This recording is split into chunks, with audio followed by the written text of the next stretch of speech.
Hi everyone, in this video we will be diving into functional programming in Java. We'll cover Lambda expression and functional interface, default and static methods in interface, and method references. Without further ado, let's get started. What is a Lambda expression? Introduced in Java 8, Lambda expression brings functional programming to Java. They allow us to focus more on what to do than on managing object state. Think of lambdas as anonymous methods without names. Syntax of lambda expression is parameters goes in parentheses. A lambda operator follows. After the operator, we include the expression or block. So the traditional way of writing an anonymous inner class, for example, runnable reference variable equals to new operator and runnable constructor. Within that, we have public void main method, which has been overridden because of the implementation from the interface. Within the method, we have system.out.println, which is printing hello from anonymous in a class. Now, when we'll apply lambda expression on this, how we will write the same statement is runnable reference variable equals to parenthesis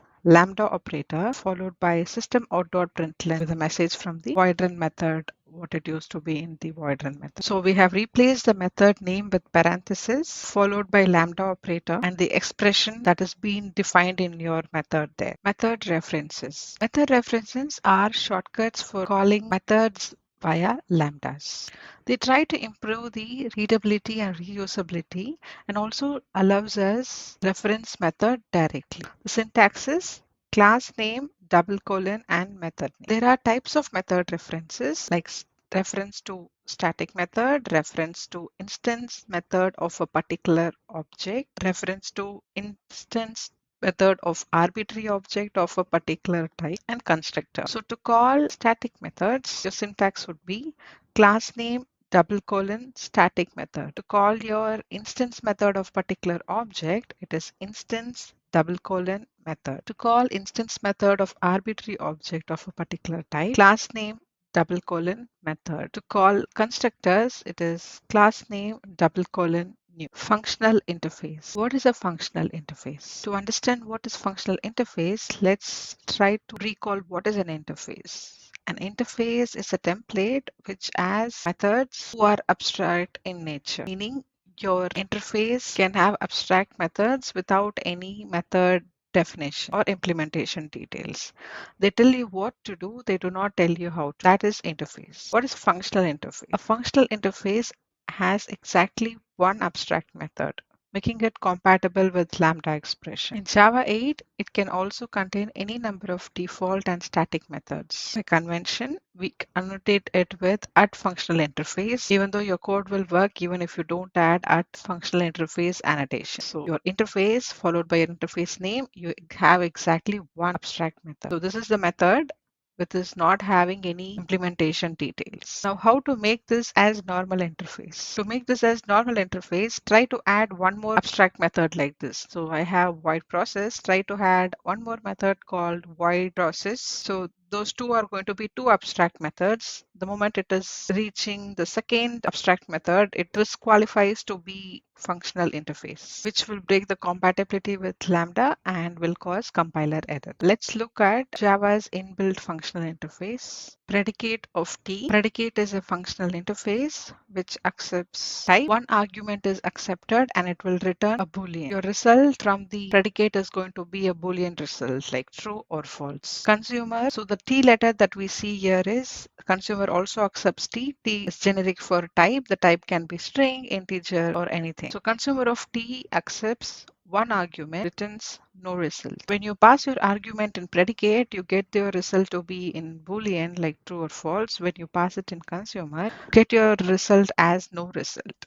So generally your consumer is going to be used like in printing the output message kind of behavior. Supplier takes no argument but gives a result. For example, if you wanted to try a function that would return a value but it doesn't take any argument inside, supplier behaves that way. It takes no argument but it gives you a result. Function, functional interface. Function accepts one argument and returns a result. Default method.